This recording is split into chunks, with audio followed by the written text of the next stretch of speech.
प्रताप शस्त्रागार या पुस्तकाची 1941 ची ओरिजिनल कॉपी, जी की भा. भागवत या लेखकांच्या वैयक्तिक संग्रहातली आहे. बापरे! ही ती कॉपी आहे. श्री प्रताप शस्त्रागारची ओरिजिनल कॉपी. एक काळ होता जेव्हा आपण नाणेच वापरत नव्हतो. इमॅजिन करा. आज ज्या गोष्टीसाठी माणूस पळतोय, ती गोष्ट कधी काही नव्हतीच. माणसाला आयुष्यात जर माती खेळावीशी वाटते, तर त्याने आयुष्यभर मातीच खेळावी. मग त्याच्यात नफा होतो, तोटा होतो हे बघू नये. त्यात वेगवेगळे विषय म्हणजे 16 महाजनपदं असतील, सातवाहन राज्य असेल, क्षत्रप असतील, मग त्यानंतर जे काही चालत गेले, सल्तनत काळ आहे, शिवाजी महाराजांचे पॉईंट्स आहे किंवा तुमचे मुघलांचे पॉईंट्स आहे, ब्रिटिश इंडियाचे आहे, असं सगळं करत माझ्याकडे गाय किंवा माझ्याकडे म्हैस आहे आणि तुमच्याकडे गहू आहे. मला तुमच्याकडचा गहू हवा आहे, पण त्याची व्हॅल्यू म्हशी एवढी नाही. मग मी म्हैस कापून तर नाही देऊ शकत, कारण तिची व्हॅल्यू शून्य होऊन जाईल. मग कसा व्यवहार करणार? हे ज्यावेळी प्रश्न लोकांच्या समोर आले तेव्हा पैशाचा जन्म झाला. प्राचीन काळामध्ये मेटलचा वापर करून लोकांचे वेतन दिले जाईल, हा उल्लेख त्या शिलालेखांमध्ये आहे. तेव्हा आपल्याकडे ते सुरू झालेलं नव्हतं. पण आश्चर्याची गोष्ट ही आहे की आपल्याला असं वाटतं की भारत सोने की चिडिया, म्हणजे सोन्याचेच कॉईन्स पहिल्यांदा भारतात असले पाहिजे. असं नाही, भारतातले पहिले नाणे हे चांदीचे. अशा काळामध्ये शिवाजी महाराजांनी स्वतःचं चलन मार्केटला आणलं होतं आणि आश्चर्य वाटेल ते चलन पुढच्या 350 वर्षात चाललं सुद्धा आणि स्वाभिमानाने चाललं. नमस्कार मित्रांनो, हॅलो गाईज, कसे आहात? मी प्रसाद तुमचं स्वागत करतो द स्पेशल कॉर्नरमधीच्या एका नवीन एपिसोडमध्ये.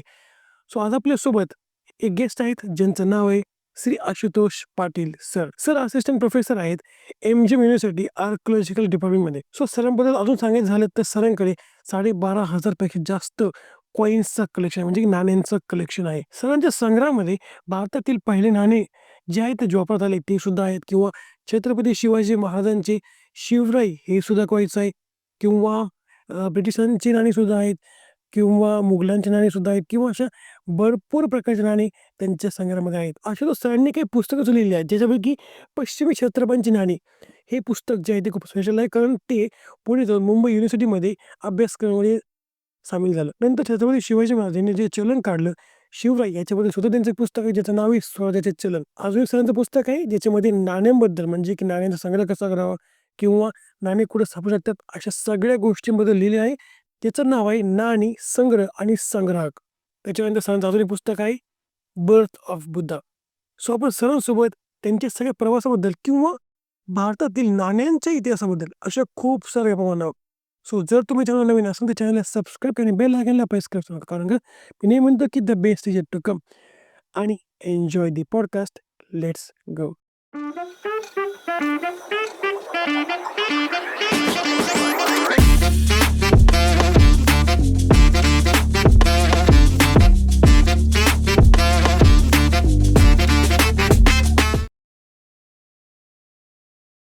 नमस्कार सर, तुमचे स्वागत आहे द स्पेशल कॉर्नरमध्ये. Thank तुम्ही असिस्टंट प्रोफेसर आहात आर्किओलॉजिकल डिपार्टमेंटमध्ये, बरोबर? MGM university. तर मग मला एक सांगा की हे क्षेत्र शक्यतो कोणी जात नाही आर्किओलॉजी क्षेत्रामध्ये, तर मग हे तुमचं कसं सगळा प्रवास झाला असणार तुमचा आधी? पुरातत्वशास्त्र ही ब्रांच म्हणजे बहुतांश लोकांना महाराष्ट्रात आजही माहीत नसेल की पुरातत्वशास्त्र म्हणजे नेमकं काय असतं. एवढं माहीत असतं की कुणीतरी लोक असतात, काहीतरी उत्खनन करतात, काहीतरी मिळतं वगैरे वगैरे ह्या सगळ्या गोष्टी. बहुतांश गोष्टी त्यातल्या अंधश्रद्धेवरच बेस्ड आहेत की यांना खजिने वगैरे मिळतात असं सगळं, आणि मग त्यात एक एक्साइटमेंट लोकांमध्ये वाढते. गाडा भेटतो सोन्याचा. हां. पण हे क्षेत्र काही तसं नाही. पुरातत्वशास्त्र हे मलाही माहीत नव्हतं.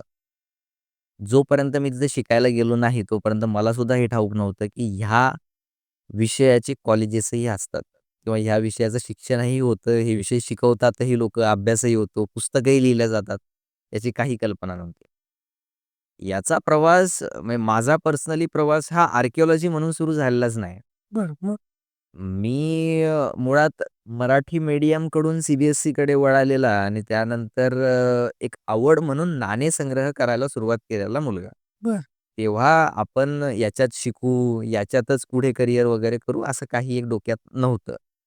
जेव्हा मी 8वी-9वी मध्ये होतो, तेव्हा माझे काही मित्र होते 6वी, 7वी, 8वी ते ना जुने नाणे जमा करायचे आणि मग मी जेव्हा त्यांचं पाहायचो तेव्हा मला फार एक चांगलं वाटायचं, कारण नेहमी हे वाटायचं की आपलं जे रुटीन आयुष्य आहे, की मी शाळेत जातो, परत येतो, शाळेत जातो, परत येतो.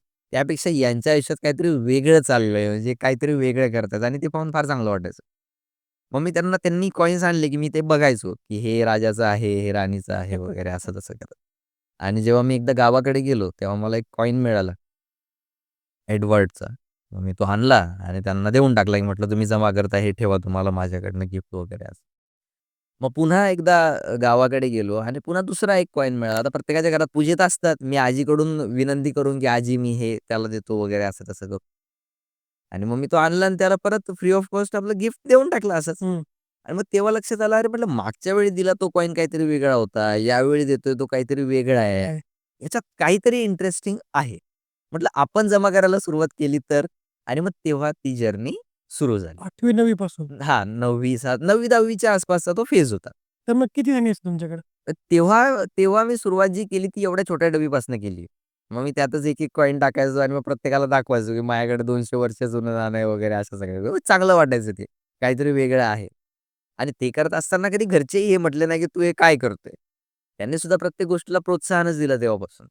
आणि मग तेव्हा असं झालं, की नाही आपण हे जे आहे मग मी हळू एक-एक नाणं वाढवत गेलो. ह्या राजाचं, त्या राजाचं वगैरे असं तसं करत आणि आत्ता जवळ संग्रहात 12,000 पेक्षा जास्त कॉइन्स आहेत. मग त्यामध्ये आजच्या 2,600 वर्षापूर्वीच्या कॉइनपासून म्हणजे बापरे! जेव्हापासून नाण्याची सुरुवात झाली भारतात, त्याच्या अगोदर लोकं नाणेच वापरत नव्हते. तेव्हापासूनचे नाणे सगळे संग्रहात आहेत. मग त्यात वेगवेगळे विषय म्हणजे 16 महाजनपदं असतील, सातवाहन राज्य असेल, क्षत्रप असतील किंवा त्यानंतर जे काही चालत गेले, सल्तनत काळ आहे, शिवाजी महाराजांचे कॉइन्स आहे किंवा तुमचे मुघलांचे कॉइन्स आहे, ब्रिटिश इंडियाचे आहे. असं सगळं करत तो प्रवास अजूनही चालला आहे. ॲक्चुअली काय असतं कुठल्याही संग्राहकाचा जो प्रवास असतो तो काय थांबत नाही. एकदा सुरू झाला, की तो झपाटल्यासारखा सुरू होतो आणि तो पुढे चालत राहतो. तसाच काहीसा हा प्रवास आहे. म्हणजे नाण्यांपासून सुरू झाला असलं, मग त्यानंतर वाटलं, की आता आपण शिकलं पाहिजे. हं. शिकावं तर काहीच नाही ना, म्हणजे एकतर सांगावं काय, की मला काय शिकायचंय? मग इथंच नाही, की आर्किओलॉजी नावाची ब्रांचही असते. अच्छा, अच्छा. मग काय शिकणार? मग एक दिवस मी माझ्या वडिलांनी कुठून तरी माहिती काढली, की याचं काहीतरी कॉलेज वगैरे काय. तेही असे काय फार शिकलेले अशातला भाग नाही. पण तरी त्यांनी मला कुठल्याही गोष्टीला कधी नाही म्हटलं. मग त्यांनी एक कोणतरी व्यक्ती शोधला. आम्ही त्यांच्याकडे गेलो आणि त्यांना विचारलं, की मुलगा असं-असं शिकायचं म्हणतोय. तेव्हा त्यांनी पहिल्यांदा सांगितलं, की याला आर्किओलॉजी असं म्हणतात. तुम्ही जे करताय त्याला आर्किओलॉजी असं म्हणतात. तोपर्यंत याला काय म्हणतात हेही तेच माहीत सुद्धा माहीत नव्हतं. नाही. पण आपल्याला आवड आहे म्हणून आपण करतोय.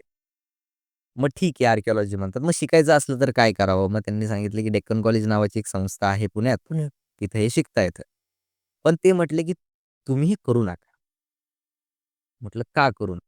तेच आणि हे नसेल. करून काय करणार आहे तुम्ही? म्हणजे तुम्ही शिकलात जरी, तरी यात जॉब नाहीत.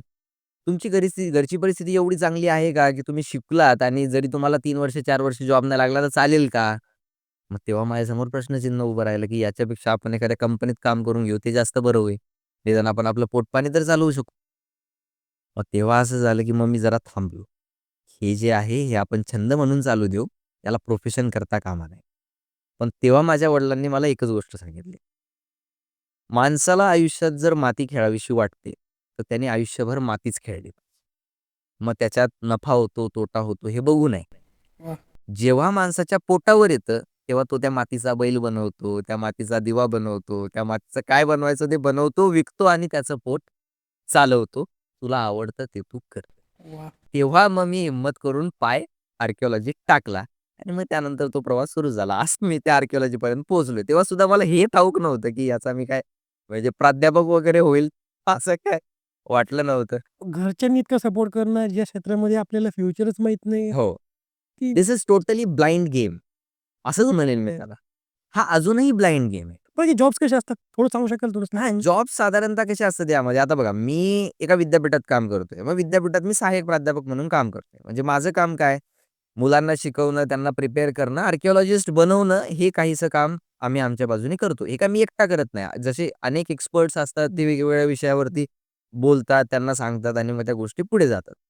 पण याच्या व्यतिरिक्त आर्किओलॉजीचे 2 ब्रांचेस असतात देशामध्ये. एक असते स्टेट आर्किओलॉजीची ब्रांच, ती स्टेट लेव्हलला काम करते. दुसरी असते सेंट्रल आर्किओलॉजीची ब्रांच. यामध्येही वेगवेगळ्या जागा असतात. मग त्यामध्ये तुमचे असिस्टंट आर्किओलॉजिस्टपासून ते सुपरिटेंडंट आर्किओलॉजिस्टपासून ते डायरेक्टर जनरलपर्यंत त्या गोष्टी जातात. पण याच्यात सध्या काय झालेलं आहे, की गव्हर्नमेंटनी जी भरती आहे ती काहीशी थांबवल्यामुळे तिथं फार अपॉर्च्युनिटीज कमी झालेल्या आहेत. आणि ज्या अपॉर्च्युनिटीज आहेत त्या 11 महिन्याच्या कॉन्ट्रॅक्ट बेसवरती. त्यामुळे तो जो एक स्कोप आहे, तो याच्यातला फार कमी झालेला आहे. त्यामुळे इकडे लोक फार कमी येतात आणि प्रत्येक वर्षाचा आमचा अनुभव असा आहे, की जर 60 मुलं ॲडमिशन घेत असतील एखाद्या विषयाला, तर त्यातले 10च मुलं विषयात राहतात. 50 मुलं विषय सोडून दुसरं काम करायला लागतात. कारण इट इज ऑब्व्हियस की ज्यावेळी पोटावर येतं त्यावेळी थोडे ना तुम्ही छंद बाळगत बसणार आहे तुमचे. हे छंद आहेत आपले, हे पुरातत्व अभ्यास वगैरे, वगैरे या सगळ्या गोष्टी. पण ज्याची परिस्थिती नाही त्यासाठी या गोष्टी थोड्या कठीण होत जातात. नाही मग याचं कॉन्ट्रॅक्ट बेसिस काच होतं? म्हणजे तुम्ही 11 महिने हो. का बरं म्हणजे? नाही त्याचं कारण आहे ना, कारण काय झालेलं आहे बघा, तुमची एक कार्यक्षमता असते. 11 महिने हे काय फक्त आर्किओलॉजी डिपार्टमेंटसाठी झालंय अशातला भाग नाही. भारतातल्या सगळ्या डिपार्टमेंट्समध्ये आता कॉन्ट्रॅक्ट बेसवरतीच भरतीवरती जास्त भर दिला जातो. स्टार्टिंग त्याचं मेन रिझन काय आहे, की तुमची कार्यक्षमता तपासणे. समजा मला कुणी हायर करतंय आणि मला त्यांनी पर्मनंट हायर केलं आणि मला याची गॅरंटी की आता मला 60 वर्षापर्यंत कुणीच काढू शकणार नाही. मी कामच करणार नाही. केलं तरी माझी कार्यक्षमता मी आता 25 वर्षाचा आहे. 25 वर्षापासून 60व्या वर्षापर्यंत सारखी कार्यक्षमता राहील का? नाही राहणार आहे ती कार्यक्षमता सारखी. मग जर अशी कंडिशन आहे, तर मग मी का म्हणून त्या माणसाला 60 वर्षापर्यंत हायर करू? त्याच्यापेक्षा मी 11 महिन्याच्या बेसवरती माझ्यासारख्याला त्यांनी हायर केला. माझी कार्यक्षमता पाहिली. मी 11 महिन्यात चांगला जर रिझल्ट दिला, पुढच्या 11 महिन्यात तो मला वाढवून देईल. आणि जे लोक पर्मनंटसाठी काम करतायत, त्याच्यापेक्षा मी कमी पगारावरती काम करायलाच तयार आहे. ही आज तरुणांची परिस्थिती झालेली आहे. त्याच्यामुळे पर्मनंट जॉब्सचा जो सेक्टर आहे, तो आता कमी-कमी होत कमी होत होत चालला. कॉन्ट्रॅक्ट बेसवरती जास्त झालेला आहे आणि ते आर्किओलॉजीमध्येही झालेलं आहे. तर मग आता तुम्ही मगाशी म्हणले, की भारतातलं पहिलं कॉइन सुद्धा तुम्ही पाहिलेलं आहे. हो. मग ते मला थोडं सांगा ना, मग पुढे जाऊ आपण. भारतातला म्हणजे झालं काय होतं, की आपण कधी एक काळ होता, जेव्हा आपण नाणेच वापरत नव्हतो. इमॅजिन करा. आज ज्या गोष्टीसाठी माणूस पळ पळतोय, ती गोष्ट कधी काळी नव्हतीच. तेच आणि आज आपण त्याच गोष्टीसाठी पळतोय. पैसा. पैसा, जो की माणसाने बनवलेला आहे. ज्यावेळी आम्ही त्याला एवढ्या मोठ्या ग्राफवरती पाहतो, तेव्हा पैशाचं मूल्य शून्य होऊन जातं. जेव्हा पैसे नव्हते, तेव्हा माणूस जगत नव्हता का? जगतच होता ना, तो मरून तर नाही गेला. मग आज आपण त्याच्यासाठी किड्या-मुंग्यांसारखे का धावतो? हा एक मोठा प्रश्न आपल्यासमोर येतो. काय झालं आजच्या 2600 वर्षापूर्वी जेव्हा आपण बार्टर सिस्टम म्हणजे देवाण-घेवाण पद्धतीने व्यवहार करत होतो, तेव्हा त्या व्यवहाराला काही लिमिटेशन्स होते. त्यातलं महत्त्वाचं लिमिटेशन हे होतं, की एखादी गोष्ट जी तुम्हाला हवी आहे, पण मला द्यायची नाही. मग तो व्यवहार कसा होणार? तुमच्याकडे एक वस्तू आहे, माझ्याकडे एक वस्तू आहे. जर आपल्या दोघांच्या सॅटिस्फॅक्शननी जर ती गोष्ट आपण एक्सचेंज करू शकत असू, बरोबर आहे. तर तो व्यवहार होणार आहे.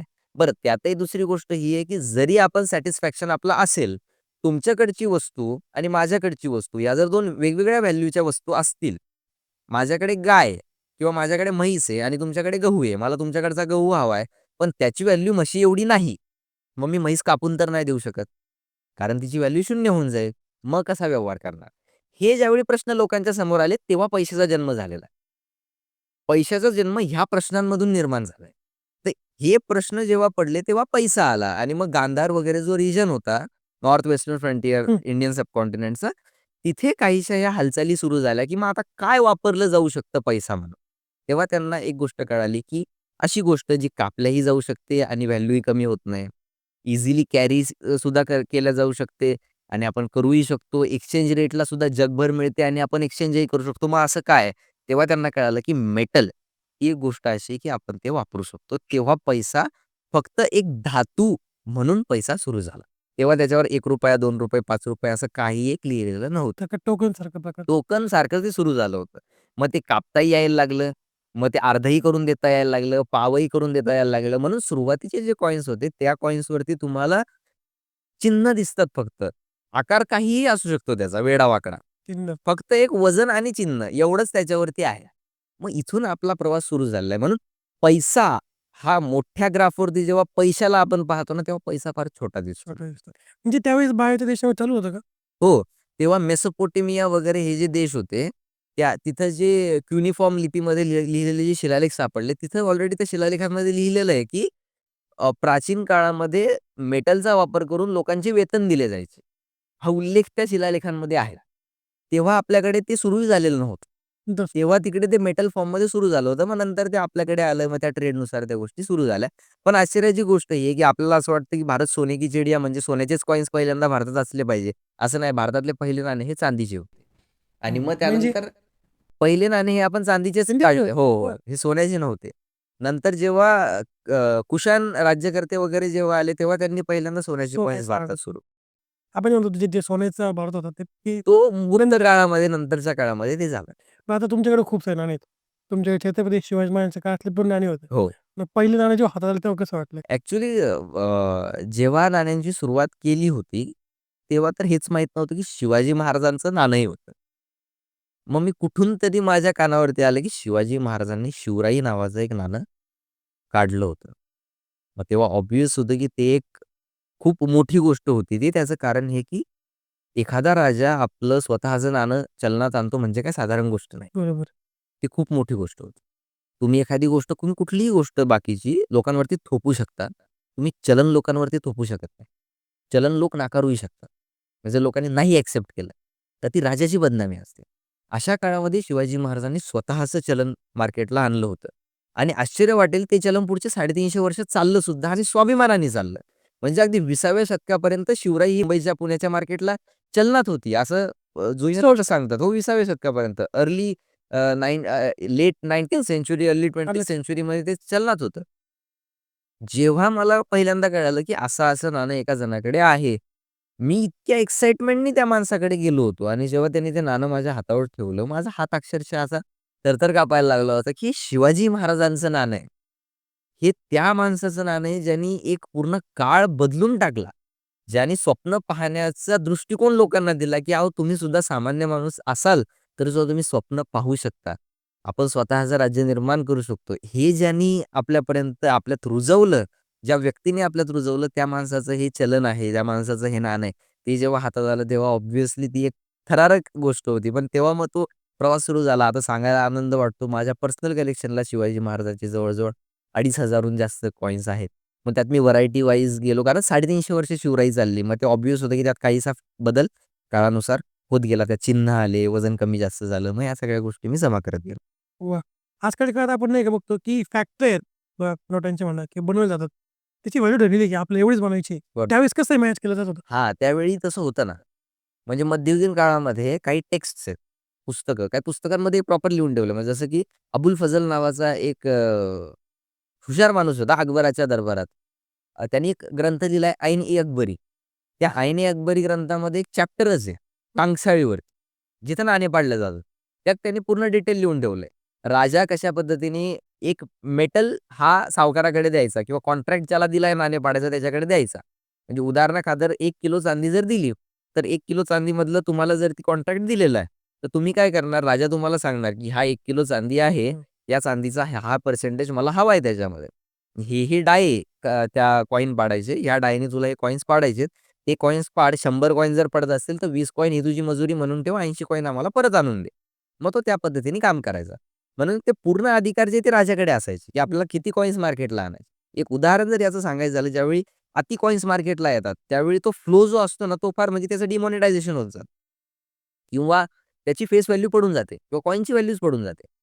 ज्यावेळी तुघलकांनी त्याची राजधानी दिल्लीवरून दौलताबादला हलवली होती. ती हलवल्यावर त्यांनी त्याचे कॉइन्स बदलले. त्यांनी काय केलं टोकन करन्सी आणली होती. तर त्यांनी काय केलं त्यांनी चांदीचा जो कॉइन होता आणि त्याचे चांदीचे आणि सोन्याचे असे 2 प्रकारचे कॉइन होते. मग त्यांनी चांदी सोन्याचे कॉइन बंद केले आणि त्याच्याऐवजी तांबा आणि पितळाचे कॉइन्स सुरू केले बरं. आणि त्याला व्हॅल्यू दिली चांदी आणि सोन्याची. म्हणजे आज जी आपण फेस व्हॅल्यू असलेली करन्सी वापरतो, ती त्यांनी त्या काळात इंट्रोड्यूस केली होती. तो प्रयत्न केला होता. प्रयत्न. पण झालं असं, की त्यांनी मार्केटला आणले, पण त्यानंतर प्रत्येक माणूस आपापल्या घरात आपापले कॉइन्स पाडायला लागला. कारण त्या कॉइनची इंट्रिन्सिक व्हॅल्यू ही एक्सट्रिन्सिक व्हॅल्यूपेक्षा कमी झाली. आणि असं ज्यावेळी झालं, मग प्रत्येक जण आपापले कॉइन्स पाडतोय म्हटल्याच्यानंतर इतका फ्लो मार्केटला आला, की त्यातले खरे कोणते आणि खोटे कोणते हे त्याला कळालं नाही. ते शेवटी बंद करावं लागलं. त्याने त्याची राजधानी पुन्हा दिल्लीला नेली. म्हणजे अशा सुद्धा गोष्टी याच्यामध्ये घडत असतात. म्हणजे त्यावेळेसपासून आहे का, की थोडेसे म्हणजे डुप्लिकेट कॉइन्स असणं वगैरे? हे जेव्हा पहिलं ओरिजिनल कॉइन बनलं, त्याच्या दुसऱ्या दिवशी खोटं कॉइन बनलेलं आहे. कुठल्याही म्हणजे मार्केटमध्ये येणारी कुठलीही गोष्ट, आज जर त्याची ओरिजिनल आली, तर दुसऱ्या दिवशी त्याची डुप्लिकेट येत असते. हेच कॉइन्सबद्दल आहे. म्हणजे व्हॅल्यू पण त्यावेळेस ड्रॉप होत गेली म्हणजे वरती खाली होत होतं. हो, हो, बिलकुल. हं. जर मार्केटला फ्लो जास्त आहे कॉइन्सचा आणि त्याच्या मेटलमध्ये जर भेसळ कमी जास्त आहे, तर त्याच्यानुसार त्याची व्हॅल्यू आपोआप कमी जास्त होते. बरं तर मग आता तुम्ही नाणे संग्रहाकडून लेखकाकडे कसे गेला? कारण तुमची पुस्तकं म्हणे हो. त्याच्यातून पुढे ऐकू पण आधी ही स्टोरी सांगा मला. हां. ॲक्चुअली मी लेखन वगैरे करेल असं कधीही वाटलं नव्हतं. त्याचं कारण हे आहे, की माझ्या घरात कुणीच कधीच लिहिलेलं नाही. कधी कोणी वाचला असेल असंही मला वाटत नाही. हं. त्याच्यामुळे कधीतरी मी लेखन वगैरेही करेल, ते पुस्तकं कोणी वाचेलही वगैरे असं कधी वाटलं नव्हतं. पण मी ना पहिल्यापासून माझं असं झालेलं आहे, की मी प्रॉब्लेमवरती काम करत आलेलो आहे, की मला जो प्रॉब्लेम आयडेंटिफाय होतो त्या प्रॉब्लेमवरती मी वर्कआउट करतो. जो प्रॉब्लेम मला आयडेंटिफाय झाला होता तो असा होता, की ज्यावेळी मी नाणेसंग्रह करायला लागलो, तेव्हा एक प्रश्न मला पडला, की "अरे, वाचलं पाहिजे याच्याबद्दल कुठेतरी" आणि मी पुस्तकं शोधायला लागलो. मला पुस्तकं सापडले आणि जेव्हा मला कळालं, की अरे, पुस्तकांचा अभाव याच्याबद्दलचा आहे. मग असं अचानक वाटलं, की लिहूया का आपण? कारण जर कमी आहे, तर मग ती भर कोणीतरी हे केली पाहिजे. बरोबर. मग तेव्हा मी पहिलं माझं पश्चिमी क्षत्रपांची नाणी हे एक पुस्तक मी लिखाणाला घेतलं होतं. पश्चिमी क्षत्रपांची नाणी ही बेसिकच पुस्तक आहे. ते मी साधारण 11वी-12वीत होतो तेव्हा प्रकाशित झालं होतं. ते पुस्तक पुढे चालून हो. 11वी-12वी असं ते म्हणजे पुस्तक पुढे चालून मुंबई विद्यापीठात अभ्यासक्रमातही लागलं वगैरे, वगैरे त्याच्यावर पुढे झालं आणि आजही त्या विषयावरचं ते मराठीतलं एकमेव पुस्तक. त्याच्या व्यतिरिक्त त्याच्यानंतरही पुस्तक लिहिलं गेलं नाही आणि त्याच्या आधीही कोणी लिहिलं नव्हतं त्या विषयावर. ते एकमेव पुस्तक आहे. पश्चिमी क्षत्रपांची नाणी. 2000 वर्षापूर्वी एक क्षत्रप नावाची एक डायनॅस्टी होती. त्या डायनॅस्टीच्या कॉइन्सवरती ते पुस्तक आहे. मग ते पहिलं झालं. मग त्यानंतर असं वाटलं, की आपला जो मेन विषय होता म्हणजे शिवाजी महाराजांची नाणी हाच माझा जिव्हाळ्याचा विषय होता. मग वाटलं, की आपण मग ह्याच जर्नीमध्ये आता पश्चिम क्षत्रपांची नाणी लिहिता-लिहिता लिप्या शिकल्या गेल्या. मग ब्राह्मी खरोष्टी झाली किंवा मग बाकीच्या लिपी ह्या त्या. मग जेव्हा कळालं, की आपला जिव्हाळ्याचा विषय शिवराई हा होता. मग आपण शिवराईवर काहीतरी केलं पाहिजे. कारण भरपूर लोकांची मागणी होती, की शिवराईवर एखादं पुस्तक आलं पाहिजे असं. झालं पाहिजे. मग तेव्हा स्वराज्याचे चलन हे दुसरं पुस्तक मी लिहिलं. मग ते राज्याभिषेकाच्या दिवशी आपण राजसदरेवरती रायगडावर प्रकाशित केलं होतं. हं. संभाजीराजे होते तेव्हा उपस्थित ती प्रकाशनासाठी. पहिली पोस्ट वाटते तुम्ही हां. पाहते. तर मग ते प्रकाशित झालं. मग पुढचं मला असं वाटलं, की आपण चला आता हे 2 तर झाले, पण हे 2ही पुस्तकं एक्सपर्टसाठी झाले, की ज्याला नाणे काय आहे असतात हे माहिती ज्याला आहे, त्याच्यासाठी हे पुस्तकं महत्त्वाची होऊ शकतात. पण ज्याला नाणेच माहिती नाही, त्याच्यासाठी काय? किंवा ज्याला संग्रह करायचा आहे, पण माहीत नाही संग्रह कसा करायचा असतो, त्याच्यासाठी काय? मग तेव्हा वाटलं, की आपण नाणी संग्रह आणि संग्राहक नावाने एक करूया. मग ते एक छोटंसं पुस्तिकाच केली होती ती. ज्यात ते तुमचे सोपे-सोपे जे प्रश्न आहेत. नाणे कुठे मिळतात? कसे मिळतात? ओळखायचे कसे? खोटे खरे कसे असतात? वगैरे हे जे बेसिक प्रश्न आहेत, ते सॉल्व्ह करायचा प्रयत्न हं, हं. केला. मग त्यानंतरही पुढे मग आम्ही आमच्या युनिव्हर्सिटीमध्ये म्युझियम तयार केलं. त्या म्युझियमचंही पुस्तक तयार केलं. आज ते संभाजीनगरमधलं एकमेव नाणेसंग्रहालय आहे, जिथं तुम्ही पूर्ण 2600 वर्षांची प्रवास नाण्यांचा पाहू शकता. ती सगळी नाणी अण्णासाहेब टाकळगव्हाणकर म्हणून होते. त्यांच्या वैयक्तिक संग्रहातली. त्याचं आपण ते संग्रहालय केलं. त्याचं पुस्तक केलं. त्यानंतर जे मी लिहिलं द बर्थ ऑफ बुद्धा. ते गौतम बुद्धांच्या जन्मावरती पुस्तक आहे. गौतम बुद्धांचा जन्म एवढाच त्या पुस्तकाचं कॉन्सेप्ट आहे आणि ते पुस्तक तर मी प्रत्यक्ष नेपाळमध्ये गौतम बुद्धांच्या जन्मस्थळी जाऊन प्रकाशित केलं होतं आणि तेही वाह! अशा व्यक्तीच्या हस्ते प्रकाशित केलं होतं, की ज्याने गौतम बुद्धांचं जन्मस्थळ शोधून काढलंय. म्हणजे ज्या व्यक्तीने ते उत्खनन केलंय त्या जागेचं, हां, हां. त्याच्या हस्ते ते पुस्तक प्रकाशित झालं होतं. प्रोफेसर बसंत बिदारी त्यांचं नाव. ते आजही लुंबिनी बुद्धिस्ट युनिव्हर्सिटीला एमिरेटस प्रोफेसर म्हणून आहेत. तर असा तो सगळा प्रवास आहे. आता पुढच्या महिन्यात म्हणजे येत्या डिसेंबरमध्येही माझं पुढचं पुस्तक प्रकाशित होतंय प्रॉस्पेरिटी ऑन कॉइन्स. ते याच्यामध्ये काय असतं? ते पुस्तक बेसिकली यावर आहे, की भारतामध्ये प्राचीन काळापासून भरभराटीची जी संकल्पना आहे, त्या संकल्पनेवरती खूप भर देण्यात आला आहे. मग त्या भरभराटीला प्रत्येक धर्मामध्ये स्थान देण्यात आलं. आपण त्याला गजलक्ष्मी म्हटलं, बुद्धिझममध्ये महामाया म्हटलं आणि कुठल्या ह्याच्यामध्ये म्हणजे असे वेगवेगळे त्यामध्ये प्रॉस्पेरिटीची जी कॉन्सेप्ट आहे. तर ती प्रॉस्पेरिटीची कॉन्सेप्ट कॉइन्सवरती कशी दाखवलेली आहे प्राचीन भारतामध्ये, त्यावरती ते पुस्तक वाह! आहे. तर ते येत्या काळामध्ये येईल आणि आय होप की ते अनेक जणांना काहीतरी मदतीचं होऊ शकतं. आता तुमचं रिसेंटली एक पुस्तक लॉन्च झालंय. श्री प्रताप शस्त्रागार. हो. याच्याबद्दल सांगा थोडंसं. याबद्दल ऐकून बरेच जण असतील, पण माहीत कोणालाच नाहीये. हे पुस्तक मी लिहिलेलं नाही. हे मी प्रकाशित केलेलं आहे. माझी जी आख्यान प्रकाशन नावाची जी प्रकाशन संस्था आहे, त्या प्रकाशन संस्थेकडून आपण हे पहिलं पुस्तक अर्पण केलेलं आहे. प्रताप शस्त्रागार हे पुस्तक 1941 साली पहिल्यांदा प्रकाशित झालं होतं. म्हणजे आजच्या जवळ-जवळ 84-85 वर्ष आधी. 40 वर्ष. तेव्हा ते पुस्तक प्रोफेसर माणिकराव होते. त्यांना राजरत्न ही पदवी गायकवाड सरकारांनी बहाल केलेली होती.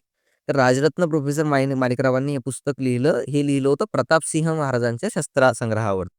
जे बडोद्याचे प्रतापसिंह महाराज होते त्यांच्या हं. संग्रहावरती ते पुस्तक होतं. आणि ते पुस्तक जेव्हा प्रकाशित झालं, त्याच्यानंतर ते पुस्तक पुन्हा कधीच आलं नाही. म्हणजे 1941 ला त्याची पहिली कॉपी आली आणि मग ते जेवढे वाचले गेले तेवढे गेले. त्यानंतर ते लुप्तच झालं. पण त्या पुस्तकात एवढी महत्त्वाची माहिती होती, की ती माहिती परत लिहिणे नाही किंवा परत समोर येणे नाही. झालं काय, की जेव्हा मी स्वतः शस्त्रांचा अभ्यास किंवा वाचन करायला लागलो, तेव्हा मला एक गोष्ट जाणवली, की या विषयावरती जे प्रताप शस्त्रागार नावाचं पुस्तक होतं, हे पुस्तक परत आणणं गरजेचं आहे. कारण मलाच ते पुस्तक सापडत नव्हतं. बरोबर. मग तेव्हा आपसूक असं वाटून गेलं, की हे शोधूया. मग मी शोध सुरू केला त्याचा. मला एक कॉपी त्याची मिळाली, जी डिजिटल फॉर्मॅटमध्ये होती आणि त्यात जवळ-जवळ 35 पानं मिसिंग होते. आणि म्हटलं 125 पानाच्या पुस्तकामधले जर 35 पानं मिसिंग असतील, तर ते मोठा गॅप आहे त्यामधला. ते आपल्याला हेल्पफुल होणार नाही. मग तेव्हा सहज माझे एक योगेश मालुसरे म्हणून एक मित्र आहेत पुण्याचे. त्यांच्याशी बोलता-बोलता मी ह्या विषयावर बोलत होतो आणि ते मला सहज बोलून गेले, की "अरे, माझ्याकडे ना याचं ओरिजिनल कॉपी आहे." मग ते म्हटले, "मी तुला ती प्रोव्हाईड करतो." आणि तो त्यांचा मोठेपणा, की त्यांनी मला आणून ती कॉपी सोपवली. ती कॉपी पाहिल्याच्या नंतर माझं असं झालं, की हे मला काहीतरी मस्त मिळालंय. म्हणजे ती कॉपी जेव्हा माझ्या हातात आली, तेव्हा मलाही कळालं, की ही भा. भागवतांच्या पर्सनल कलेक्शनमधली ही कॉपी आहे. आणि भा. भागवत म्हणजे मी वाचलेले पहिले लेखक. त्यांच्या पर्सनल कलेक्शनमधली ती कॉपी होती. त्यानंतर मग त्या कॉपीने मला खूप जास्त हेल्प केली ते पुस्तक रिक्रिएट करण्यासाठी आणि होपफुली ते पुस्तक व्यवस्थित झालं सुद्धा आणि त्याची पहिली आवृत्ती जवळ-जवळ संपली सुद्धा वाह! आणि त्याचा खूप जास्त एक लोकांना फायदा झाला याचा नक्कीच आनंद आहे. मग आता पुढे जायच्या आधी ना, भा. भागवतांबद्दल मला थोडं सांगा. कारण खूप जण माहीत नसतं त्यांच्याबद्दल. हां, भा. भागवत हे ना 20व्या शतकातले एक चांगले लेखक होते मराठीतले. ज्यांनी आपल्याला कल्पनेपलीकडचं जग दाखवायला मदत केली. म्हणजे काय, की फास्टर फेणे असेल किंवा त्यांनी एक डिटेक्टिव्ह आणला मराठीत, जो मराठीत कधीच नव्हता. म्हणजे जे शेरलॉक होम्स जो इंग्रजीत होत होता, तेवढाच आपल्याला माहीत होता. पण तो मराठीतही येईल याची संकल्पना म्हणजे विचार कोणी केलेला नव्हता आणि तो भा. भागवतांनी केला. त्याची फिल्म आता आपण बघतो एक, हां, आता जी फास्टर फेणेची ती फिल्म आली, त्याच्यावर बेस्ड आहे. ती त्याच्यावरच बेस्ड आहे. म्हणजे ते कॅरेक्टरच भा. भागवतांचं आहे. आणि मी किशोर नावाचं जे एक आपलं मासिक यायचं महाराष्ट्र गव्हर्नमेंटचं त्याच्यामध्ये मी ते फास्टर फेणेबद्दल वाचायचो आणि तेव्हा मला भा. भागवत पहिल्यांदा माहिती झाले. आणि जेव्हा ही कॉपी माझ्या हातात आली, ही कॉपी ओरिजिनल कॉपी आज आपल्या जवळ आहे. प्रताप शस्त्रागार या पुस्तकाची 1941 ची ओरिजिनल ओके. कॉपी, जी की भा. भागवत या लेखकांच्या वैयक्तिक संग्रहातली आहे. बापरे! ही ती कॉपी आहे. बाप! श्री प्रताप शस्त्रागारची ओरिजिनल कॉपी. आणि म्हणजे आजही याची कंडिशन अशी आहे, की याचे पान आपण इथे सुद्धा गेले तर ते तुटतात काही. तुटलेत. हां. पण ही कॉपी ती ओरिजिनल कॉपी आहे आणि आपण प्रयत्न केलाय, की आपण त्याच्या अगदीच जवळ जाण्याचा प्रयत्न केलाय. एकदम कॉपीचं. सिमिलर करण्याचा प्रयत्न केलाय. साईज आपल्याला एक्झॅक्ट नाही करता येईल. पण आपण जेवढं शक्य होईल तेवढं सारखं करण्याचा प्रयत्न केलाय. आणि या कॉपीवरती पहिल्या पानावरती ही कॉपी प्रोफेसर माणिकरावांनी भा. भागवतांना पाठवली आहे, असं त्यावरती लिहिलेलं आहे. लीलाताई ज्या आहेत त्या भा. भागवतांच्या पत्नी. तर ही त्याची ती गोष्ट. जेव्हा अशा ऐतिहासिक गोष्टी आपल्या हातात येतात ना, तेव्हा नक्कीच म्हणजे ते एक म्हणजे आपल्याला बूस्ट करणारं ते असतं. म्हणजे भा. भागवत वाचलेले मी पहिल्यांदा वाचलेले लेखक, त्यांचीच ओरिजिनल कॉपी माझ्याकडे येणं आणि त्यातून हे सगळं काम पुढे येणं. तर हा सगळा प्रवास जो आहे, हा हे जुळून आलं म्हणून हा प्रवास झाला. नाहीतर त्या गोष्टी अशा सहसा रूप घेत नाही आणि हे तुमचं पहिलं पॉडकास्ट आहे, ज्याच्यावरती मी प्रताप शस्त्रागारची ओरिजिनल कॉपी दाखवतोय. याच्या आधी मी ही कॉपी कुठेही रिव्हील केलेली नाही. याचा फार तर आतला फोटो टाकला असेल, पण याच्या व्यतिरिक्त हीच प्रॅक्टिकली काही दाखवलेलं नाही. सो ही ती ओरिजिनल 1941 ची कॉपी आहे 84 वर्षापूर्वी. तुम्ही तरी त्या फील्डमध्ये आहात. आमच्यासारखे ज्यांनाही माहीतच नाही, त्यांना हे बघणं सुद्धा एक मोठी गोष्ट आहे. हो, कारण की आता हे जे आहे ना, हे ॲक्चुअली एक हिस्टॉरिकल डॉक्युमेंट झालंय. हां, हिस्टॉरिकल डॉक्युमेंट झाले. हे आता म्युझियममध्ये ठेवण्याचं पीस झालेलं आहे. बरोबर. आणि त्यामुळे ह्या गोष्टी जपणं हे इतकं महत्त्वाचं आहे, की ही 84 वर्षापूर्वीची कॉपी जर आज गेली, तर तर याच्यानंतर ही कधीच सापडणार नाही. तयार नाही होऊ शकत किंवा निर्माणही नाही होऊ शकत. त्यामुळे ह्या गोष्टी जपणं, वाढवणं, पोहोचवणं हे आपलं तरुण पिढीचंच काम आहे आणि ते सेवाभाव म्हणूनच मी हे हातात घेतलंय आणि होपफुली ते काम पूर्णत्वालाही गेलं पाहिजे. ज्यावेळी तो पूर्ण प्रवास डोळ्यासमोरून जातो. कारण हे काय 8 दिवसाचं काम नाही. याच्या मागच्या 3-4 वर्षाचा तो सगळा डोक्यातल्या कॉन्सेप्ट्स करूया का, हे ते सगळं करून त्यानंतर ते पुढे आलेलं आहे. वाह! वाह! हे पुस्तक बघून मला थोडंसं भारी वाटलं होतं. मला हे बघून तर काटा यायला लागलं नाही. आणि एवढं जुनं पुस्तक बघतोय आता समोर, की जे बघा ते पुस्तक मला सांगा. पुस्तकामध्ये नेमकं काय हां, केलं प्रताप जातं? प्रताप शस्त्रागार हे जे पुस्तक आहे ना, हे त्यावेळी प्रोफेसर माणिकरावांनी लिहिलं होतं, जसं मी सांगितलं. आणि ते प्रतापसिंह महाराजांच्या सांगण्यावरून त्यांनी लिहिलं. याच्यात ज्या गोष्टी इन्क्लूड केलेल्या आहेत ना, यात सगळे प्रतापसिंह महाराजांचं जे शस्त्राचं दालन होतं, त्याला त्यांनी प्रताप शस्त्रागार असं नाव दिलं होतं. आज ते बडोद्यात आहे. तर त्याच्यामधले जे शस्त्र होते, त्या शस्त्रांबद्दलची पूर्ण माहिती याच्यामध्ये. आणि एवढंच नाही तर आपण असे शस्त्र ऐकलेही नसतील, त्या शस्त्राबद्दलची माहिती यामध्ये. म्हणजे जमदाड नावाची तलवार असेल किंवा जगताड. हां, जमदाड. तर जमदार तलवार काय असते? तिचं काय स्वरूप असतं? किंवा मग सकेला नावाची तलवार आहे, तर सकेला काय असतो नेमका? अशा अनेक गोष्टी त्यामध्ये आहेत. म्हणजे आम्ही तर ते फक्त मी यासाठीच ते पुस्तक पुनःप्रकाशित केलं, की लोकांपर्यंत पोहोचावं. कारण हा आपला वारसा आहे, हा पुढे गेला पाहिजे. व्यवसाय म्हणून हे केलेलं नाही. व्यवसाय म्हणून करणारही नाही. कारण हा वारसा आहे आणि वारशाचा व्यवसाय करायचा नसतो, असं मला माझ्या पूर्वजांनी सांगितलं. वाह! जेव्हा वारशाचा माणूस व्यवसाय करायला लागतो, तेव्हा त्याचा अर्थ असा होतो, तुम्ही इनकेपेबल आहात. तुमच्याकडून बाकी काही गोष्टीचा व्यवसाय केला जात नाही म्हणून तुम्ही वारसा विकताय आणि ते काय मला आजपर्यंत शिकवलेलं नाही. त्यामुळे मी आजपर्यंत कधीही शिवाजी महाराज असतील, संभाजी महाराज असतील किंवा इतर काहीही ऐतिहासिक गोष्टी असतील, त्याचा व्यवसाय म्हणून कधी आजपर्यंत वापर केला नाही आणि यापुढेही तो होणार नाही याची मी पूर्णपणे काळजी घेईल. तर त्याच माध्यमातून आपण हे एक पुस्तक पुढे आणलं होतं. वाचण्यासारखं पुस्तक आहे. जेव्हा मला वाटलं, की मी ते वाचलं पाहिजे, तेव्हा मी ते म्हटलं, की आता हे सगळ्यांनी वाचलं पाहिजे. त्या माध्यमातून ते पुढे आलं. मग जर कोणाला घ्यायचं असेल तर काय ऑप्शन राहतील? ते पुस्तक एकतर तुम्ही अ, आख्यान प्रकाशनाचं जे Instagram पेज आहे, तिथं सुद्धा तुम्ही मेसेज करून तुम्ही ते मागवू शकता. किंवा अक्षरधारा बुक स्टोअर जे आहे पुण्याचं, तिथं सुद्धा आता ते आपण अवेलेबल केलेलं आहे. किंवा तुम्ही मला पर्सनलला जरी मेसेज केलात, तरी सुद्धा मी ते पोहोचवण्याची सोय तुमच्यापर्यंत करू शकतो. नंबर असेल का खाली टाकून देऊ? नंबर 8669019748 हा माझा पर्सनल नंबर आहे. यावर तुमच्या बाकी काही शंका असतील तुम्ही विचारू शकता. पण तिथं तुम्ही जरी डी-एम केला किंवा माहितीसाठी विचारलं हं. तर आपल्याला ते पोहोचवते. तुमचा अकाउंट आणि आपण नंबर दोन्ही टाकून देऊया. म्हणजे ठीक आहे. काहीच ज्यांना कोणाला पाहिजे कारण आता इंटरेस्ट लागला असणार खूप जणांचा. नाही. मग आता परत ना आपण थोडंसं म्हणजे आर्किओलॉजी डिपार्टमेंट करतो, की म्हणजे उत्खनन नेमकं कसं होतं? कारण काही जणांचं म्हणणं आहे, की फक्त खोदतात आणि म्हणजे गडा भेटतो सोन्याचा. हं. ही गोष्टी कशा करतात हे पण थोडंसं एक्सप्लेन नाही, करा. काय त्यात त्यांची चूक नाही. त्यात चूक आपली आहे, की आपण ती माहिती त्यांच्यापर्यंत पोहोचवू शकलो नाही. जर ती टीव्ही माहिती आणि त्यात सगळ्यात टीव्ही वगैरे या त्या गोष्टींनी ती जरा चुकीची माहिती पोहोचली. पण आर्किओलॉजी ही फार सायंटिफिक ब्रांच आहे. फार सायंटिफिकली या गोष्टी पाहिल्या जातात. म्हणजे आपल्याकडे असं समजलं जातं, इतिहासाला पुरातत्व समजलं जातं, पण तसं नसतं. इतिहास आणि पुरातत्व या 2 वेगवेगळ्या गोष्टी आहेत. इतिहास हा तुमचा पूर्णपणे बहुतांश वेळा हा लिटररी एव्हिडन्सेसवरती म्हणजे लिखित साधनांवरती आधारित असतो. पुरातत्वशास्त्र काय करतं, की पुरातत्वशास्त्र तुमचे जे मटेरियल एव्हिडन्स आहेत, म्हणजे ज्या आपण जगताना ज्या वस्तू आहेत, म्हणजे तुमची आर्किओलॉजी जर सर्च करायची आहे, तर हा पॉडकास्टचा स्टुडिओ हे तुमचे मटेरियल एव्हिडन्स आहेत. बरं. तर अशा पद्धतीचे मटेरियल एव्हिडन्स जे आपल्याला उत्खननात सापडतात, त्याच्यापासून ती लाईफ रिक्रिएट करणे, त्याला पुरातत्वशास्त्र म्हणतात. तर पुरातत्वशास्त्र फार सायंटिफिकली वर्क करतं. ते असं ढोबळमानाने उत्तरं देत नाही कशाचे.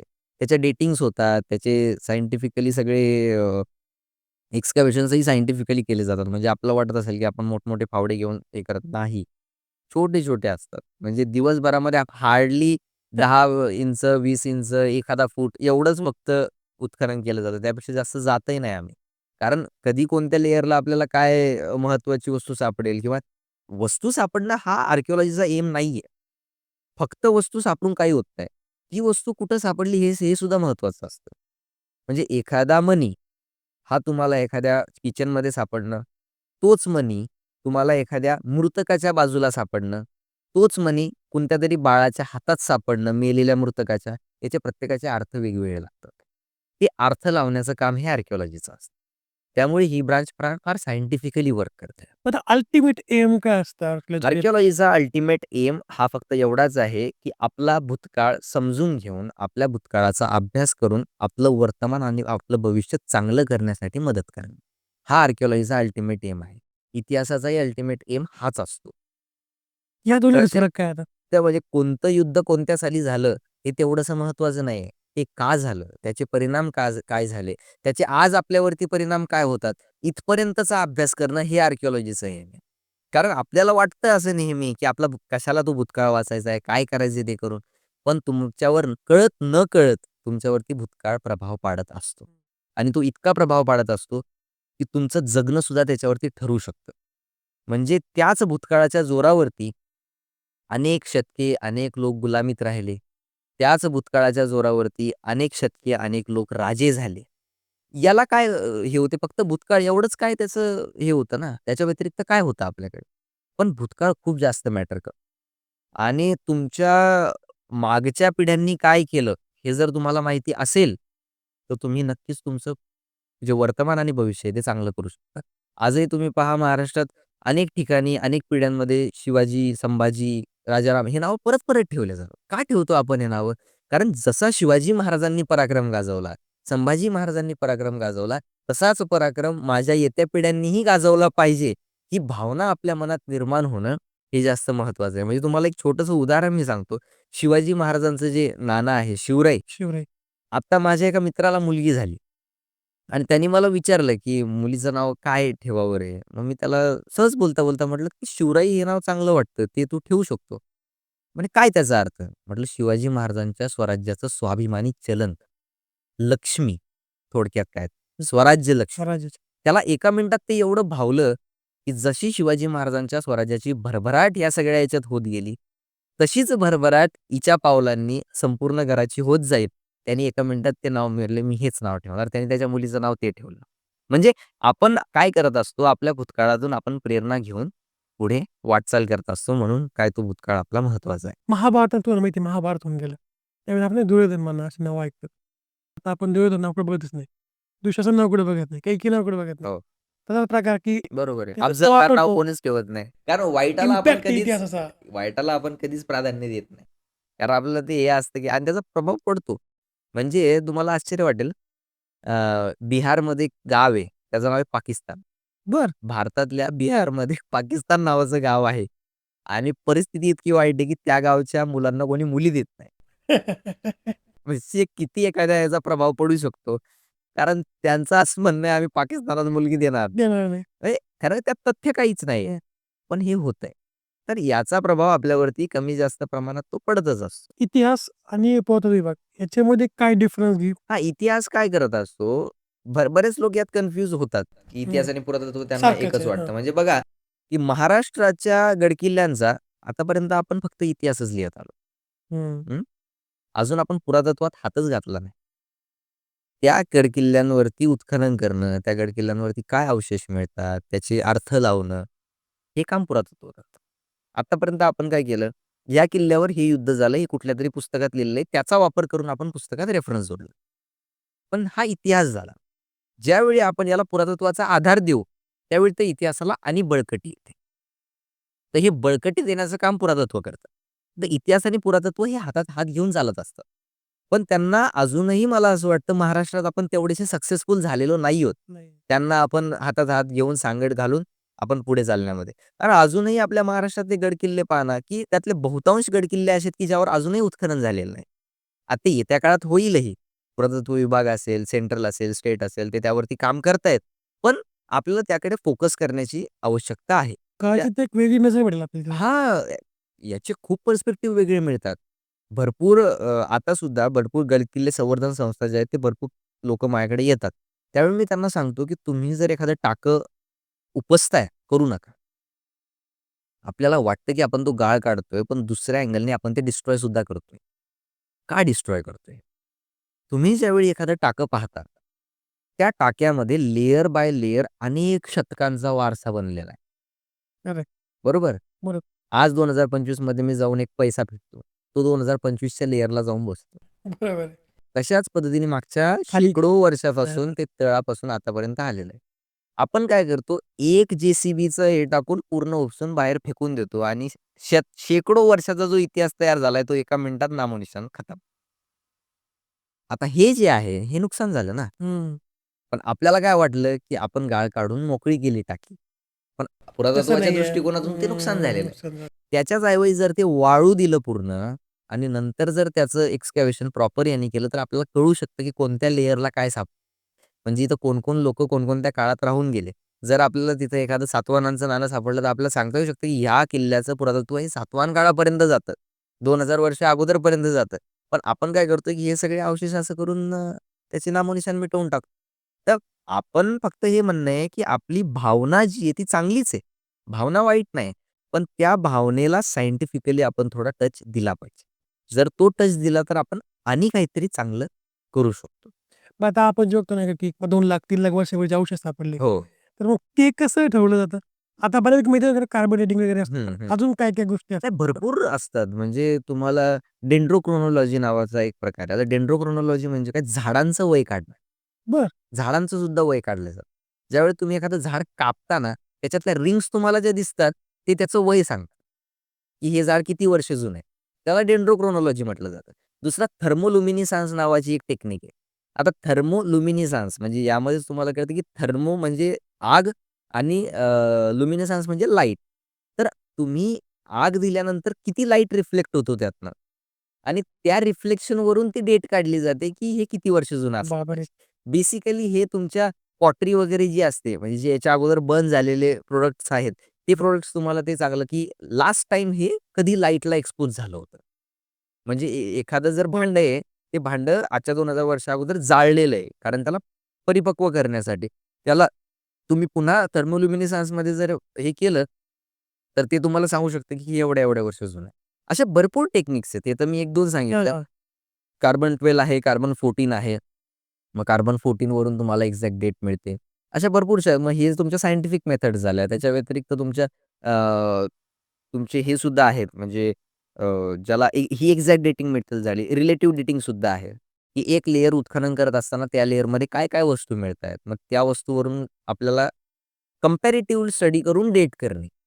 हे ह्या लेयरमध्ये मिळते म्हणजे ते सुद्धा त्याच काळातलं असलं पाहिजे. तर असा पूर्ण सायंटिफिक स्टडी आर्किओलॉजी करत असते. जे उत्खनन होतं तेव्हा बघतो आपण नाही का, की टीव्हीमध्ये की ब्रश घेऊन बघता का हो. इतकं बारीक-बारीक काम चालतं? हो, हो, हो. बेसिकली काय होतं, एवढं बारीक काम कधी चालतं, ज्यावेळी तुम्हाला एखादं हाड सापडलंय, एखादं स्केलेटन सापडलंय, की की जे तुमच्या हाताने सुद्धा त्याला डॅमेज होऊ शकतं. मग तुम्ही छोट्या ब्रशेसचा वापर करा. मग ते छोट्या ब्रशनी ते सगळं साफ करावं लागतं आणि मग त्यानंतर ती बॉडी एक्सपोज होते. तुम्हाला आश्चर्य वाटेल, पण तुमच्या जवळच असलेलं नेवासा नावाचं जे गाव आहे, तिथं अश्मयुगीन माणसाचे सुद्धा सांगाडे सापडले. बरं. हां, म्हणजे आपल्याला ज्ञानेश्वरांच्या पूर्वीचा नेवासा माहीत नाही. नाही पण तो एक माहीत. वेगळा चॅप्टर आहे. ज्ञानेश्वरांच्या पूर्वी नेवाशाला खूप मोठा इतिहास याच्यावर आहे. काम चालू आहे का आता? याच्यावरती काम झालं एका नाही. काळामध्ये. तिथं एक्स्कॅव्हेशन सुद्धा झाले. तिथं अश्मयुगीन माणसाचे हत्यारं सुद्धा सापडले. बरे तिथं आम्हाला एक इथं असून माहीत नाही. नाही ना माहिती. नाही. तिथं एक स्केलेटन असं सापडलं होतं. इंटरेस्टिंग स्केलेटन आहे. एक 11-12 वर्षाच्या मुलाचं स्केलेटन आहे. ते पाहिलंय मी आणि त्या स्केलेटनच्या बाजूला हत्यारं एवढे-एवढे ठेवलेले होते. आता याचा तुम्ही काय अर्थ लावाल, की एक 12 वर्षाच्या मुलाच्या सांगाडाच्या बाजूला हत्यारं ठेवलेले आहेत. त्याला पुरताना. मग कदाचित असं असू शकतं का, की ती जी फॅमिली आहे, ती हत्यारं बनवणारी फॅमिली असली पाहिजे. हं, हं, होऊ हं. शकतं, होऊ शकतं. की त्यांनी एक डोनेट म्हणून त्यांनी ते हत्यारं त्याच्या बाजूला ठेवली. आजही ते हत्यारं सुद्धा आहेत आणि ती बॉडी सुद्धा आहे. आर्किओलॉजी एवढ्या डीपली काम करते. म्हणजे तिथं अश्मयुगीन काळात माणूस येऊन राहिला. आजच्या हजारो वर्षापूर्वी माणूस तिथं राहत होता. आपल्याला काहीच माहीत नाही. काहीच माहीत नाही. ह्या गोष्टी जोपर्यंत आपल्याला माहितीच पडणार नाही, तोपर्यंत आपण काय सांगणार आहे हं. समोरच्या पिढीला? म्हणजे आफ्रिकेतून माणूस आला, वर राहिला, वरून तो खाली पसरला. पसरल्यानंतर महाराष्ट्रात ज्या-ज्या ठिकाणी पसरला, त्यात मोजके जे गाव आहेत, त्यातलं एक नेवासा आहे. देवास त्या नेवाशाला तेव्हापासूनचा इतिहास. बापरे! म्हणजे आपण याचा अभिमानही बाळगला पाहिजे आणि याचा आणखी स्टडीही केला पाहिजे, की तिथं काय-काय झालेलं. एक्स्कॅव्हेशन्स ॲट नेवासा नावाचा एक रिपोर्टही त्यावरती पब्लिश आहे, की ज्यात नेवाशाच्या एक्स्कॅव्हेशनवरती बोललेलं आहे. पण आहेत अशा भरपूरशा गोष्टी. सोशल मीडियावर गोष्टी व्हायरल होतात, मग अशा गोष्टी व्हायरल नाही होत लवकर. नाही, कारण की याला मेहनत लागते ना. बघा सोशल मीडियावर नेहमी इझिली अवेलेबल ज्या गोष्टी आहेत त्या जास्त व्हायरल होतात बरोबर. आणि ज्या तुम्हाला मेहनत करायला भाग पाडतात त्या गोष्टी व्हायरल होत नाहीत आणि एकशी ते एक रील आजच टाकून चालेल. हां, ते आजच नाही ते भरपूर दिवसापासून चाललेलं आहे. बरं त्यात तुमची एक फिल्म येणार आहे नेक्स्ट इयरला हो, फीचर फिल्म. हो. त्यामुळे सांगा रुद्रांशबद्दल सांगा मला थोडंसं. रुद्रांशचा प्रवास मागच्या 4 वर्षापासून 4-5 वर्षापासून चाललाय. बरं. जेव्हा ॲज अ रायटर म्हणून मी त्यात इन्क्लूड झालो, तेव्हा एक नवा पर्स्पेक्टिव्ह मी त्यांना देण्याचा प्रयत्न केला, जो की फिल्ममध्ये तुम्हाला बघायला मिळेलच. रुद्रांशचं पोस्टर नुकतंच रिलीज झालं, प्रेस रिलीज झाली, पण अजून त्याची ऑफिशियल अनाउन्समेंट आणि प्रेस कॉन्फरन्स येत्या 15 दिवसामध्ये ती होणार आहे. रुद्रांश ही संभाजी महाराजांवरची जी फिल्म आहे, फीचर फिल्म जी आहे, ती आम्ही इंग्लिश, हिंदी, तमिळ, तेलुगू सगळ्या लँग्वेजेसमध्ये पुढे आणण्याचा आमचा मानस आहे. पॅन इंडिया, पॅन वर्ल्ड जाण्याचा आमचा प्रयत्न आहे. आणि यामध्ये आय एम डॅम शुअर की तुम्ही यापूर्वी पाहिलेले संभाजी महाराज नाही आम्ही तुम्हाला दाखवणार. आम्ही तुम्हाला संभाजी महाराजांचा असा एक पर्स्पेक्टिव्ह दाखवणार आहे, जो कधीही आजपर्यंत कुणीही समोर आणला नाही किंवा ते तुम्हाला आजपर्यंत पोहोचलं नाही.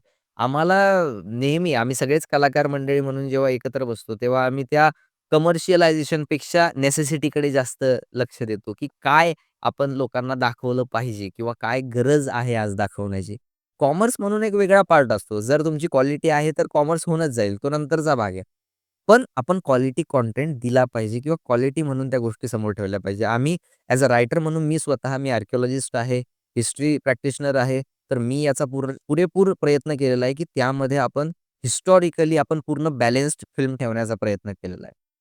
हिस्टॉरिकल फॅक्ट्सच्या पुरेपूर जवळ जाण्याचा प्रयत्न केलेला आहे. त्यात थोडीफार लिबर्टी आम्ही ॲज अ फिल्म मेकर्स म्हणून किंवा ॲज अ कंटेंट म्हणून आम्ही थोडी लिबर्टी घेऊ, पण त्यात एक्झॅजरेशन काही नसेल.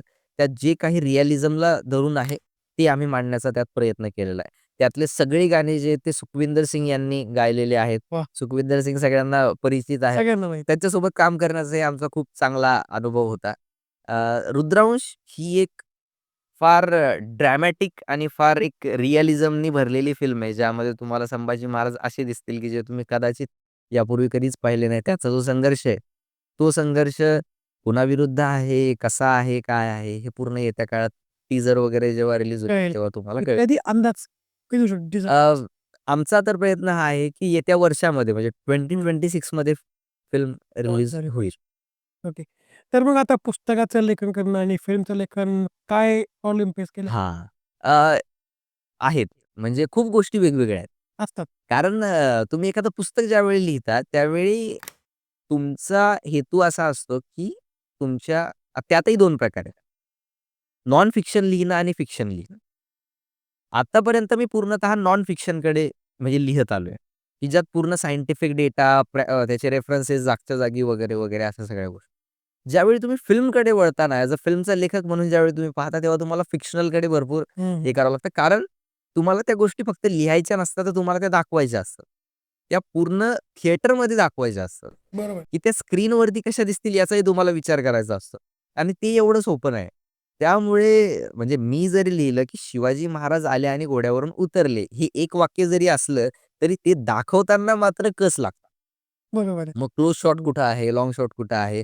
लेखक म्हणून मला जरी त्याचा लाँग शॉट, क्लोज शॉटचा संबंध नसला, तरी मला तो विचार करून त्या गोष्टी पूर्णतः मांडाव्या लागतात. कारण ज्यावेळी आपण एखादी फिल्म वन लाइनर करतो, वन पेजर करतो आणि जेव्हा ती फुल स्क्रिप्टकडे जाते, तेव्हा जवळ-जवळ 100-120 पानाची ती पूर्ण स्क्रिप्ट रेडी होते.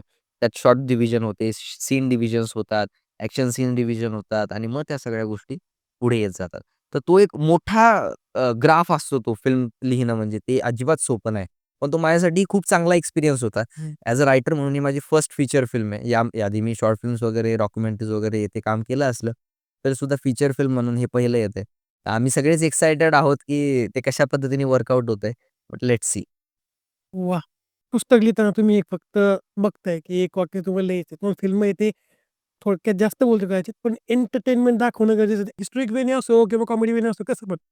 पण तुम्हाला ते दाखवणं गरजेचं आहे. काय असतं फिल्मची आपली मला असं वाटतं इंडियन सिनेमाच्या बाबतीमध्ये वर्ल्ड फिल्म्स मी पाहतो. आणि मी बहुतांश फिल्म फेस्टिव्हलही अटेंड करतो. हं. फॉरेनर्सची फिल्मची कॉन्सेप्ट वेगळी आहे, इंडियन्सपेक्षा. त्यांची कॉन्सेप्ट बऱ्यापैकी अशी आहे, की ते म्हणतात, की cinema is a reflection of the society.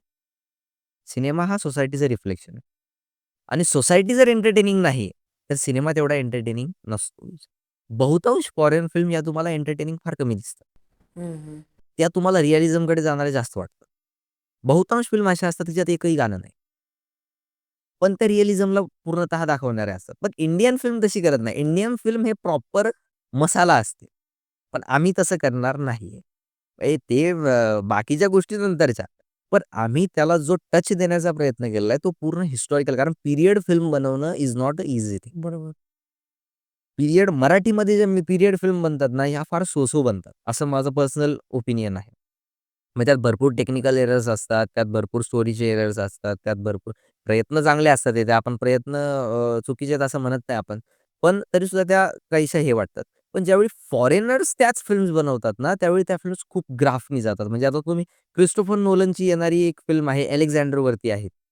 अलेक्झांडरवरती तो फिल्म करतोय. ती काय लेव्हलला असणार आहे? आपण त्याचा विचार सुद्धा करू शकत नाही, की ती किती रिअलिझमच्या जवळ जाईल. बरोबर. म्हणजे ते अलेक्झांडरचं शेवटचं स्पीच आणि त्या सगळ्या गोष्टी तो काय लेव्हलला दाखवेल.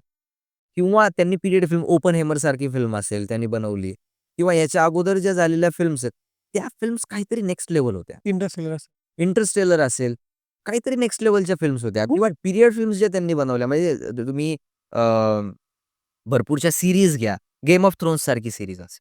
काय सीरीज बनवली ते वी जस्ट कांट इमॅजिन की असं काही बनवूही शकतो माणूस. खरं त्यानंतर तुमचं हॅरी पॉटर सारखी सीरीज असेल. नाही माणूस इमॅजिन करत की इमॅजिनच आपण होऊ असं शकत नाही काही आपल्याला. त्या काळामध्ये म्हणजे आजच्या 10-20 वर्ष अगोदर त्यांनी बनवायला ते सुरू केलं होतं. आजपर्यंत चालू आहे. नाही करू शकत. आपल्याला कुठेतरी ते आता थोडासा जॉनर बदलून आपण त्या याच्याकडे गेलं पाहिजे. सो आम्ही त्या सगळ्या गोष्टी पाहून ते करण्याचा प्रयत्न हां, करतो. हां. तर मग आता ज्या मुलांना लेखन क्षेत्रामध्ये यायचंय किंवा त्यांना काहीतरी करायचं या क्षेत्रामध्ये, त्यांच्याकरता काय सल्ला? लेखन म्हणा किंवा आर्ट क्षेत्रामध्ये दोन्ही पण धरू हां, शकता. माझं एक ओपिनियन असं आहे, की इतिहासाला आता मी मुळामध्ये फिल्म वगैरे या त्या गोष्टी जरी असल्या, तरी मी त्याकडे जास्त फोकस करत नाही. हं. त्याला मी एक ठीक आहे, करतो हरकत नाही. पण माझा मेन फोकस हा अकॅडमिकवरती जास्त आहे. कारण अकॅडमिकली ज्या गोष्टी जास्त इम्प्रूव्ह होतात, त्या खूप जास्त परिणाम करून जातात येत्या काळावरती. तुम्ही एखादा तुमचा रिसर्च मांडणं, तुम्ही एखादं तुमचं महत्त्वाचं आर्टिकल पब्लिश करणं वगैरे या त्या गोष्टी महत्त्वाच्या असतात. तुम्ही स्टेज शोज वगैरे करता ते ठीक आहे. तेवढ्यापुरतं त्या फिलॅन्थ्रॉपिक ॲक्टिव्हिटीज आहे असं आपण त्याला म्हणूया. फिलॅन्थ्रॉपिक ॲक्टिव्हिटीज कशा असतात, की एखादी चित्रकला स्पर्धा घेतली सकाळी, संध्याकाळी रिझल्ट लागतो आणि करून आपण मोकळे होतो. ते एक एंटरटेनमेंटचं साधन झालं. But history is not just an entertainment. History is something more than that. History त्याच्या काळावरती परिणाम करते, हिस्ट्री लोकांवरती परिणाम करते. आता काय होतंय, की आपण लोकांना इतिहास फक्त एक एंटरटेनमेंट म्हणून दाखवतो. तुम्ही सॅटर्डे संडे क्लब जसे असतात ना, की तुम्ही या, बसा, बघा काहीतरी आलं आणि मग चाललंय आपलं हे होऊन. इतिहास तेवढ्यापुरता मर्यादित नाही आणि त्यामुळे आता प्रत्येकजण असं झालंय, की प्रसिद्धीकडे वळूया. मग रील्स, मग हे कार्यक्रम वगैरे अशा तशा गोष्टी. पण त्यांनी मूळ जो गाभा आहे रिसर्चचा, अभ्यासाचा तो काहीसा मागे पडल्यासारखा वाटतो. म्हणून माझा हा सल्ला राहील, की आपण या विषयात येतोय. आपल्या एक स्लो पेसने आपण आपलं काम चालू द्यावं, की जे महत्त्वाचं काम आहे. बाकी मग हे स्टेज शोज, कार्यक्रम वगैरे ते पॉडकास्ट ह्या त्या गोष्टी कधीतरी म्हणून करायला ठीक आहे. ठीक आहे. पण त्याच्याकडेच आपला भर असावा किंवा तेच आपलं मेन प्रोफेशन असावं, नाही, तुमचं असं काम काही नाही. महत्वाचं आहे. आपलं काम महत्त्वाचं. मी प्रोफेसर आहे. माझं काम मुलांना व्यवस्थित आर्किओलॉजी समजून सांगणं हे मी त्याकडे जास्त फोकस केला पाहिजे.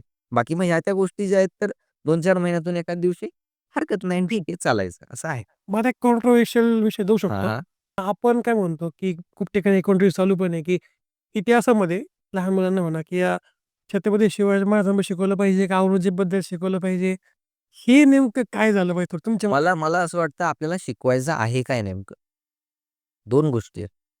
आपल्याला इतिहास शिकवायचा आहे का आपल्याला आपली भावना शिकवायची? हे 2 मुद्दे. तुम्हाला तुमची भावना शिकवायची तर तुम्ही फक्त शिवाजी महाराज शिकवा. तुम्हाला इतिहास शिकवायचा तुम्हाला सगळे शिकवावं लागतं. सगळं बॅलन्स करून ठेवावं लागेल. बॅलन्स करून चालवावं लागतं. त्याचं कारण आहे. कसं असतं जोपर्यंत औरंगजेब किती क्रूर होता, औरंगजेब काय करत होता, हे जोपर्यंत आपल्याला पूर्ण कळत नाही, तोपर्यंत आपल्याला शिवाजी महाराजांचंही कर्तृत्व लक्षात येणार नाही, बरोबर. की शिवाजी महाराज केवढ्या क्रूर माणसासमोर उभे होते. खरं आहे. म्हणजे कसं असतं, की आणि प्रत्येकाला माणूस म्हणूनही एका पर्स्पेक्टिव्हने पाहणं गरजेचं आहे. ते बॅलन्स ठेवलंच पाहिजे. जर तुम्ही हिस्टोरियन असाल तर. तुम्ही जर स्वतःला हे म्हणत असाल, की तुम्ही एका पक्षपाती आहात, मग तुम्ही कसेही गेलात तरी आम्हाला अडचण. मग तुम्ही त्यात काहीही लिहिलं तरी आमचं काहीच म्हणणं नाही. पण तुम्ही जेव्हा स्वतःला हिस्टोरियन म्हणता, की मी एक इतिहास संशोधक आहे, तेव्हा मी सगळ्यांना सारख्याच पारड्यामध्ये ठेवून चालेल. कारण माझं काम हे इतिहास सांगणं आहे. माझ्या भावना तुमच्यासमोर मांडणं नाही. एकाने दुसऱ्याचा खून केला, तर एकाने दुसऱ्याचा खून केला असंच मी म्हणेन. कारण तो इतिहास आहे त्या घडलेल्या घटनात मला आहे तशा मांडायच्यात. माझा त्याच्यामध्ये भावना ॲड करून मला त्याच्यातनं काही हे करायचं नाही. या सगळ्या गोष्टी आपण थोड्या सांभाळल्या पाहिजे. म्हणजे इतिहास तो इतिहास म्हणून घेऊन चालला पाहिजे. बस. सगळ्या बाजू सांभाळून. सगळ्या बाजू सांभाळून चालल्या पाहिजे आणि त्याचा वर्तमानावर तीळ मात्रही परिणाम नाही झाला पाहिजे. कारण ती घडून गेलेली घटना आहे. त्याच्याने काही एक फरक पडत नाही. 16व्या शतकात काय झालं ते 16व्या शतकात झालं. त्याचा आज 21व्या शतकामध्ये काही फरक पडावा असं अजिबात काहीच नाही. हां, म्हणजे आज जर समजा आज तुम्ही विचार करा ना, की अचानक मला माझ्या घरात एखादा कागद सापडतोय. असं समजा मी शेजारच्या घरात राहतो आणि माझ्या घरात मला एक कागद सापडतो. त्याच्यात लिहिलेलं आहे, की आजच्या 300 वर्षाआधी तुमच्या शेजारी असलेल्या यांनी तुमच्या पूर्वजांना मारलं होतं. मग याचा अर्थ असा होतो का, की मी येऊन तुमचा खून करावा? नाही. होत नाही ना तसा अर्थ. म्हणजे तुम्ही तुमचं वर्तमानही खराब करायचंय का तुम्हाला? इतिहासाचा वापर हा वर्तमान आणि भविष्यात चांगलं करण्यासाठी करायचा असतो, खराब करण्यासाठी नाही. एवढी जरी गोष्ट आपण आपल्या डोक्यात घेतली, तरी सुद्धा मला वाटतं आपलं काय म्हणजे आपलं आयुष्यच किती आहे 60-70 वर्षाचं आयुष्य आहे. त्यातही तुम्ही भांडणं करायचे तुम्हाला. काय तथ्य आहे याच्यात ना म्हणजे आपण एक प्राणी आहोत. आपण इथं जगण्यासाठी आलो. 60-70 वर्ष जगणार आहोत, परत जाणार आहोत. एवढं इझी घेऊन तुम्ही जा. Life is very easy and very काम. फक्त तुम्हाला त्या पर्स्पेक्टिव्हने पाहता आलं पाहिजे. बुद्ध जसं म्हणतात ना, "अप्पो दीपो भव." तुम्ही स्वतःचा प्रकाश व्हा. तुम्हाला कोणी येऊन प्रकाश दाखवणार नाही किंवा कोण काय म्हणतंय त्याच्यावर तुम्ही लक्ष सुद्धा देऊ नका. तुम्हाला काय बरं वाटतं ते चूज करा आणि पुढे चाला. वाह! तुम्ही स्वतः काम केलंय का उत्खननामध्ये कधी? हो, हो. म्हणजे तुमच्या जवळच असलं कोतुळ एक गाव आहे अकोले तालुक्यामध्ये. दाखवले कधी? इथं 2 सीझन मी एक्स्कव्हेशनसाठी होतो. तर त्यावेळी आम्ही तिथं सुद्धा बऱ्यापैकी काम केलं होतं. वाह! तिथला एक्सपिरियन्सही चांगला होता. Thank you so much sir तुम्ही इथं आलात इतक्या लांब आलात. येस, काही झालं. आणि पुस्तक सगळ्यांनी खरेदी करा, वाचा. खाली सरांचा नंबर टाकून देऊ आपण किंवा सरांचा Instagram प्रोफाईल दोन्हीकडे तुम्हाला म्हणजे तुम्ही कॉन्टॅक्ट करू शकता त्या सरांना. आणि आमच्याकडे छोटीशी आठवण आहे तुमच्याकरता. अरे वाह! म्हणजे आमची एक आठवण राहिली पाहिजे तुमच्याकडे. हो, thank you. Thank you, thank you, thank you thank you. So much. छान आहे. नाही आणि तुम्ही म्हणजे हे जे सुरू केलेलं आहे हे सुद्धा चांगला इनिशिएटिव्ह आहे. आणि आय होप की येत्या काळामध्ये अजून हा इनिशिएटिव्ह मोठ्या लेव्हलला जाईल. त्याला आणि वेगवेगळ्या क्षेत्रातले लोकं जे म्हणजे आउट ऑफ द वे जाऊन काम करतात आणि काहीतरी मोठं काम करण्याचा त्यांचा मानस आहे. असे अनेक लोकं तुम्ही आणत गेलात तर नक्की त्याला लोकांना नक्कीच, बघायला नक्कीच, आवडतं नक्की. आणि तसं. So that's it for today guys. जर तुमची गोष्ट इतरांना प्रेरणा दिली अशी असेल किंवा तुमचं कोण साठवण असेल किंवा तुम्हाला कोणत्याही विषयामध्ये सखोल ज्ञान असेल, तर मला नेहमी व्हॉट्सअप करू शकता किंवा कॉल करू शकता किंवा ईमेलवर मेल करू शकता. आणि जर तुम्हाला प्रॉडक्ट्स आवडला असेल, तर लाईक करा, चॅनलला सबस्क्राईब करा आणि बेल आयकॉनला प्रेस करायला विसरू नका.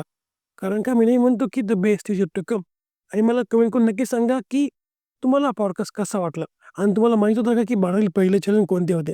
तर भेटूया एका नवीन एपिसोड एका नवीन गेस्ट सोबत. तोपर्यंत see ya have a good and bye bye.